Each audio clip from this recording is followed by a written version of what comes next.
Mamincha Bebe Kubaji.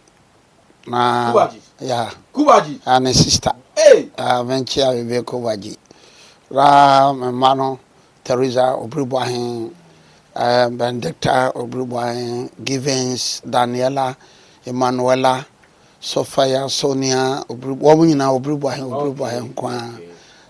Mencha Mina. Na Mecha, Mabi Sufri Canada, by Toronto. Back your friend Nancy. Or any near Bema Stefan. And so Mecha, free Canada, Toronto, Aba, or Mobaba Bidi. Brunya. Good. Mobile no mechia apart from Toronto. Mechia omo mama so. Mama so on the wabada and your friend Grace, Grace. Also so about cha da Jogana. Now mama fa we so me ma binu frishapa Mr. Oza, former assistant director St. James. My man official. Mechia lawyer Otuesa, the late Otuesa Labusha for the Marina. Or China or more 10th anniversary. But unfortunately, I'll say I'm a product of Otuesa. Okay. I'm a product of Otuesa. But unfortunately, I'm not mini Sunyane in recent times. Into Mechia and a chan and then Quarano, Mechia or Mopa. As I said, me maybe just a next year. Mammy Chia, I've been so my yard, dear mammy. Ellen Amadaku. Yes, the new patriotic party. Yes. She has been very good to us. Good. I can't go to us. I about me a company. Yes. Master Planner Junior. Very, very good. And Nyako. Kofi Ofusu, Cancer. I mean, a lot of them. I love there's one Wisdom Gomashi. Wisdom Gomashi also. A good number of them as I go on. Fante comedy. Yes, so. But that was massive. But didn't know 1 2 dinner and just send me a few. Because you go so a year kono. Na me dani pabe brase. And you've sustained the tempo for Dr. Mamudu Baumia. And I wish, sir, you continue to sustain the tempo. Ya da man for answer. Makia macha man for mother man for us and so no yam free shapan. My point of correction be last week me buy. Makababi se tafo omuntam no eyenwa na am so mudwanwa. And from source of information na menyae no meka ne no. Na me na me amantia hye ya na mahuni.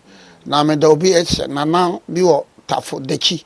E friend na dechi o tafo o friend me. E ka kire me se na eyenwa. Eyedwa tafo ntam edwa katafo hene ntam dwa enye nwa and no source of ina menya ne NNWA ahwa kwa nwa ene nwa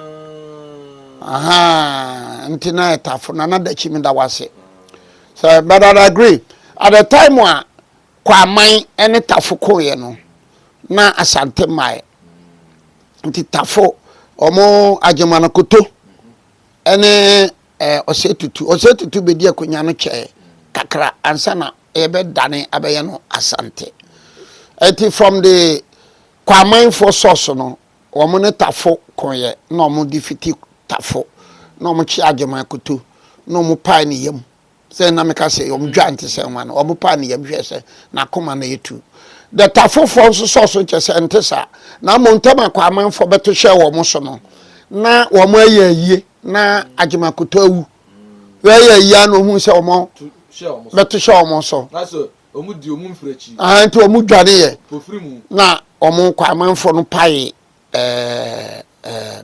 na koma hwe se na he was very brave so na ni papa when such type of bravery no pai na koma no enti me da another chiso of tafase so it was oforikan tafu oforikan mom na ne penso na santeman bai asanteman ba tafu oforikan ne penso tafo oforikan ne penso so me da wase sometimes these are things that some bana me yam from soa na bitimi frewo na wa kiro mu no I'm extremely happy but also baby bi de on be fra wajim dodo ada no waka yasembi nkan yasembi wan kan ye wajim and no their bloggers Uji se tafo omo ni bloggers o. Omo bloggers. And so when say tafo ni blogger bia ma out. Amedi watem. Tafo ni blogger bia ma out. Amedi watem. He just called lawyer my discussions. And tell you am say ani be so on be ofori kai na be o say ofori kai o say okay.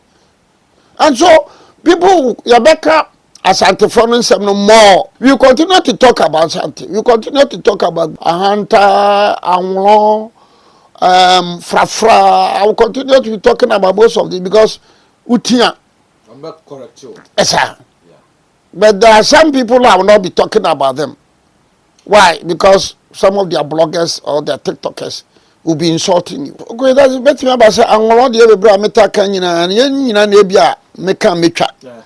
But the Anglons will call you and teach you. Yes. So I feel comfortable to discuss Anglon, Mamprusi, Dagomba, Gonja, Frafra, you know, Ahanta, Sashi, you know, any binum. Yes. But you know, you don't feel comfortable talking about some areas because of you know. Me can some waha. Emma chema buakwa being friend can say would throw tom. Dabi, they will take it, and if there's a point of correction, yes, they will call you. They will. I mean, so you know. Another issue, so may discuss it. Says, "Okay, I know Jordan. Ura for beside chere utumfo. And bechem so so beside chere utumfo. I yet to me kwabra yenya ho abakosim bitem aba." You know, Rafford is very interesting. Rafford for Kuntanase. Contanse. Diana Banana Cotas and if you are contain. You are contain. And Rawa Wamokotana. No, the history hasn't said. Ahinibi, Kwamahinibi, no, Ashanti be bedidie. I take a Kwama bedidie. Nana Omjidi say food poisoning. Nako fan sembebre, a baye. Emma Kuntanse hene bi bae omo frɛ no ma no bae na omo se onim hu bi eku no enti ama na asefo no tuye ti omo tuye no na omo di kan ekɔ omo kɔtena aburi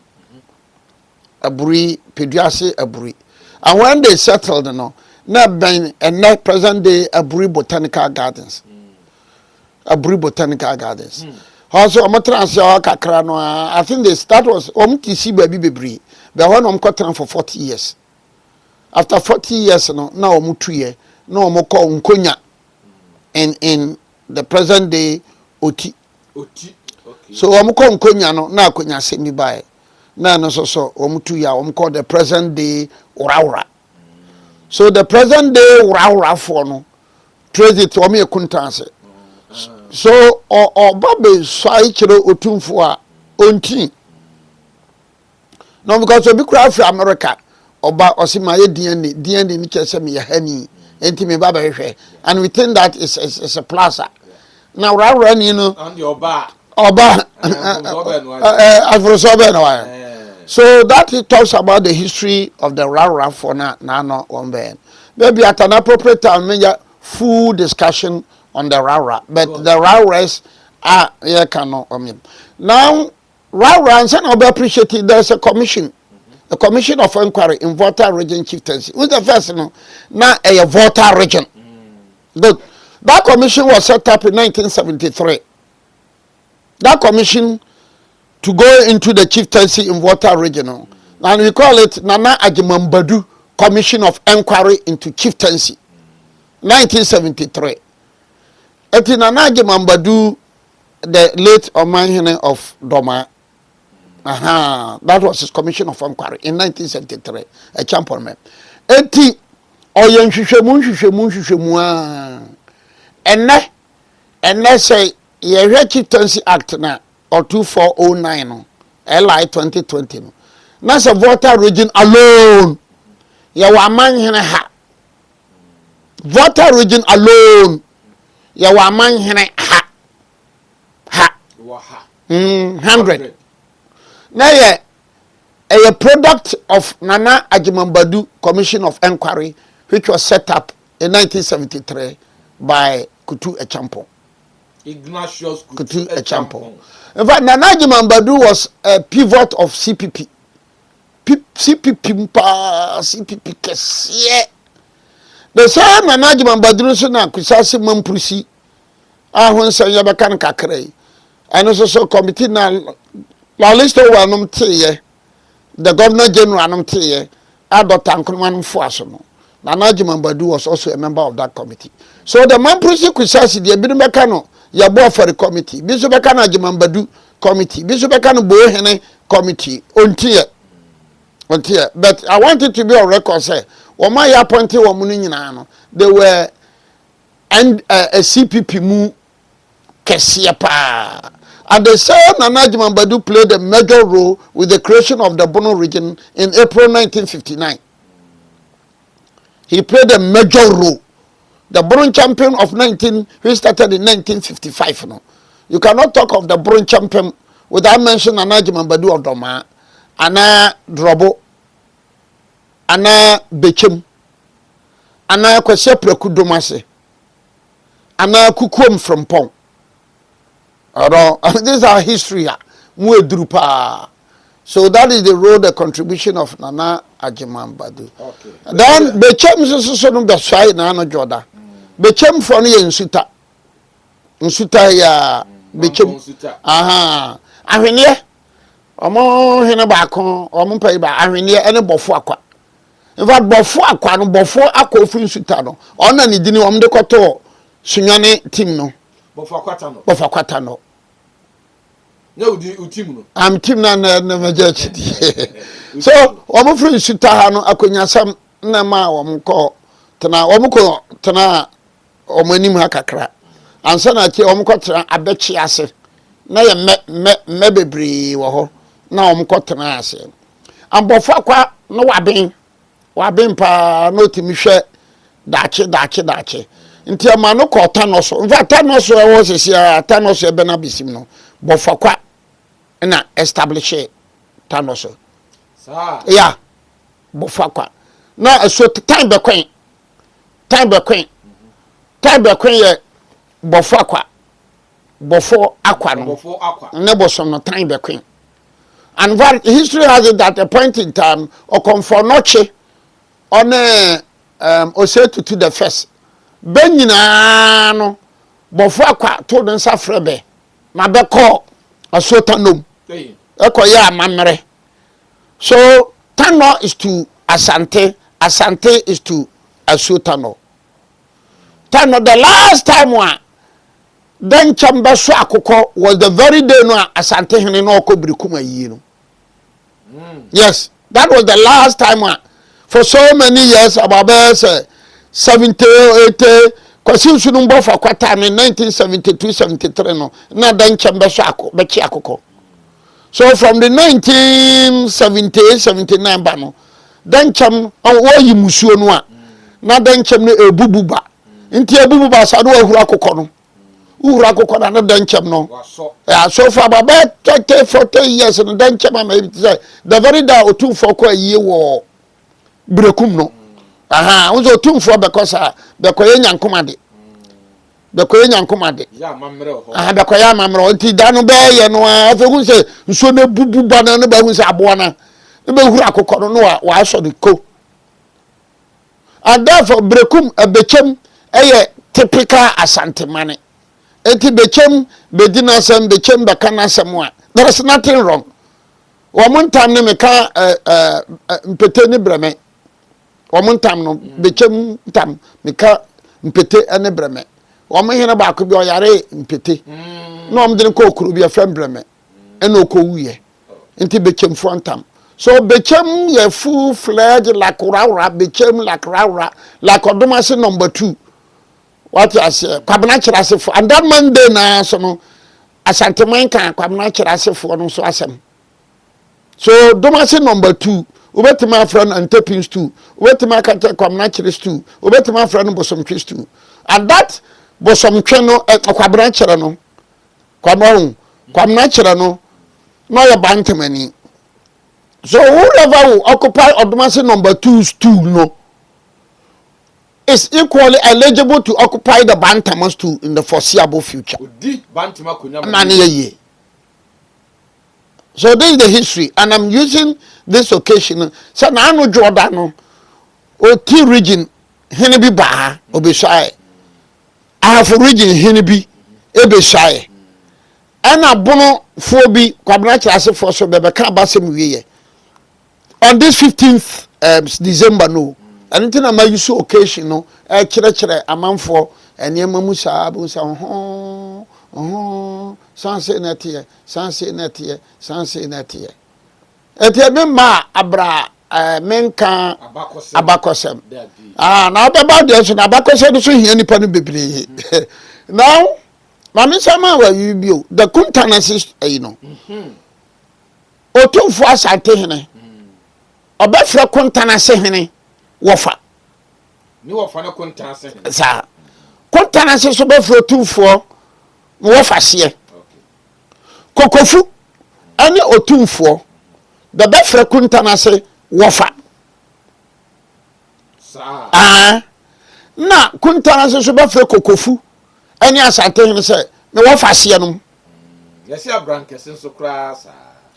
Abrankese ha. Oh yeah, say bebre. Now, ni ehu ni say adanse akrofom. Most of them pa adanse akrofom. In fact, you will not be wrong to say, Usha Ashanti Eastern region. I'm not talking about the Krobos and the but Drabin from Bebre Ekrofum. And no, yes, and no, history has it said, they are saying that Akuchira is as old as the creation. Abodian Fitias. Here. And a dance for not dance, a dance, a bedroom, no. Woman who are crofum, a crofabante. Now, what more so do as I'm talking now, your friend, a sobona. See, you want to do cry. Good, but I dance it now, but not so good. No. I saw banana as you are talking now. So, the mamre, woman, I didn't know. No one to take shram. Auntie, Sabaya mamra no one as a bueno. I didn't be driving so no one soon be Baba Sosono. I feel yes. And you know, Bubbles your petition. Yeah, yes.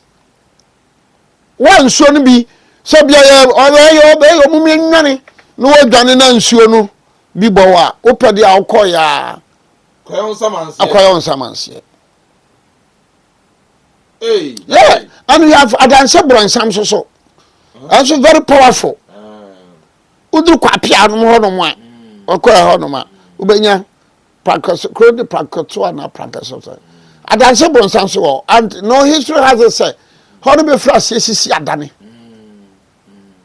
as far as history has it, no. Apart from the ancient Egyptians, ancient Israelis, and Temu Adia, Benny Bessi Adani. So Benny can see Adania, near from a dance for now. Then it means that the Asian Ghana we are talking about said the Amoravis defeated the Asian Ghana in 1024. No? Now dance here for when Moses Badani. So it stands to reason, sir. Some of these are dance here for no be or one by.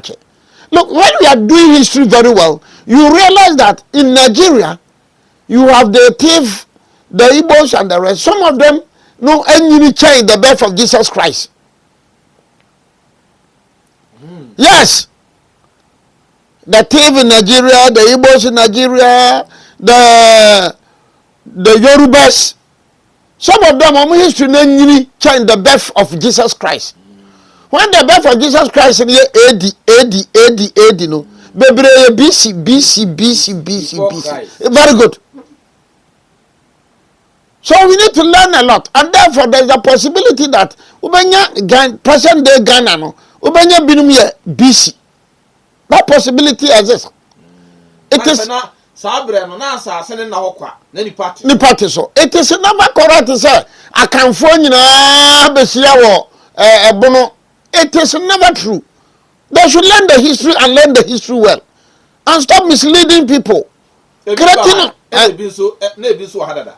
hadada because if you take a sin appointment in one asim appointment in for be some free say if so na buy o makonya na friend answers too o makonya na answers too wọ́n na ba akubia gidire fam tiwa ni opoku wa the first wo ba tiwa ni opoku wa the first wo ba so whoever is occupying Asin apemanim stool now will call the Asante here say mpapa and the Asante will call the occupant of the Asin apemanim stool say mba. You cannot talk of the history of the accounts in Ghana without making reference to their dances. Because even Chebi, no, the first chief for the year 1365 to 1390, 1365 to 1390. Chebi no, Oyakura only to offense. Offense your opinions in Chebi. Na Chebi offense edoso. Ore to adansia akrofom a Chebi de kwabe nana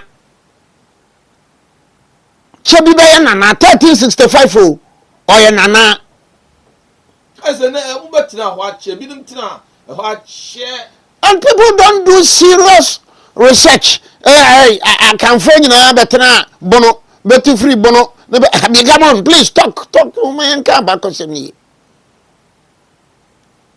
because oyako fo no kra no bebre adanse bedwam se be pronounce na man pronounce ya ba bia komfo no chede se kan ko woduam no na edaso wo ho. Now another interesting thing about Chebi offenso edoso adanse krofom fo no tete no se ba bia kwa afuom okasa group no no akwa afuom no hu se wo no hu yellow ohun na fe wo no ko ofo ko kakra wase no hu wo no a eso asane ba fie no hu ni enye di bia besi. That is the history. Announce oko na fo hu se kwakwa da bia besi nnua so na hu se kwakwa da bia besi dua so na ahwa don dey watwam ne kwakwa da bia se eso ba fie. That is what history and nature I am. It is like grabbing any bekwani or kwa from no ko hu pramire o hu pramire abo na yira wa se hu pramire ese so sane ba fie abanse pramire ese so sane ba fie bekwa no kokofu. If you even look at the restoration now 1935 31st January 1935 the restoration now bekwa no kokofu mpase kontanase be champion. So it took so many years. So many years. Because Kuntanase is saying that, look, Ukokofu, only Kwamai. Asante Otumfo, Kwamai, only Kokofu. Baba Napa, Odi Kariba Pa, and Chuanyame. And Chuanyame.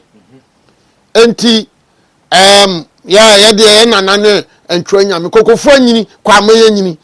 Otumfo ne nananom no nyina ntwa nyame den kuntan sisi o ntwa nyame na yamu nanapo di karibae na ntwa nyame de nana tiwanu ne ba na ntwa nyame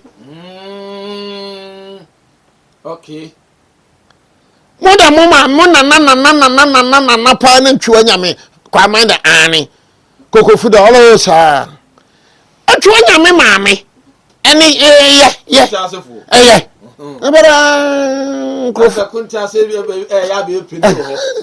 and that in history akoma the kwai any kokofu when you country sound the person be bon buka in fact they were elevated to the status of paramountcy chair and sana kuntarase bano. So that is the history. Okay. That is the history. Contrast saying that Chuanya may ameba. Moso mo say Chuanya Monana. And there's someone another. Eba. Eti ekodi ni. Na dey. So for more than 500, 600, 700 years. No na kwamai. Ani kokofu ni ba na ma ye no onim ye no Chuanya me ma Chuanya me. Na nom ni ye. Na contrast breaking history no. Say yeah mo. Say I said no.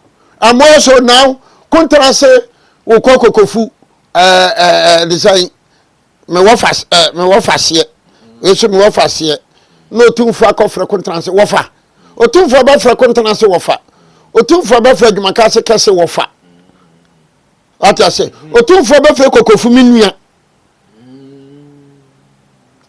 contrast ba fra dwumaka se kese minua I said etipen etipen nti kwaman ne ayi kokofu de moyankra